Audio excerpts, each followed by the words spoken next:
Hello সবাইকে, কেমন আছো সবাই? আশা করি ভালো আছো। আর আমি কিন্তু অনেক ভালো আছি। তো আজকে আমরা চলে যাচ্ছিলাম একটা সাত বাড়ির নিমন্ত্রণে। তো ওখানেই যাচ্ছিলাম আমি, মা, আর আমাদের সাথে ছিল আরেকজন, আর আমার ছেলে কিন্তু ঘুমাচ্ছিল, তাই ওখানে নিয়ে আসিনি।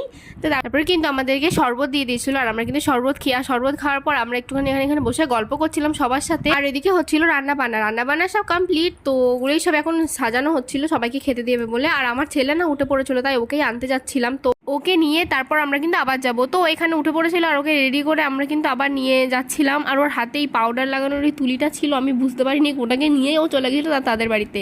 তো এখানে আমার শ্বশুরমশাই খেতে বসে পড়েছিল, আর আমার ছেলেকে নিয়ে গেছিলাম একটু খাওয়াতে। তো ওকেও একটু খাইয়ে দিয়েছিলাম ওখানে নিয়ে গিয়ে। তো তারপরে ও এখানে আমার কাছে বসেছিল। আমরা কিন্তু এখনো জায়গা পাইনি বসার মতো। আর ওকে কিন্তু একটা আইসক্রিমও দিয়ে দিয়েছিল এখানে। আর ও আইসক্রিমের প্যাকেটটাকে আমায় কাটতে বলছিল, তো আমি কেটে দিইনি। তো তারপরে কিন্তু আমি এখানে খেতে বসে পড়েছিলাম। আর সবার প্রথমে কিন্তু এখানে আলু ভাজা আর শাক ভাজা, লেবু, এগুলো কিন্তু দিয়ে দিয়েছিল। আর তারপর কিন্তু ভাতও এসে গেছিলো।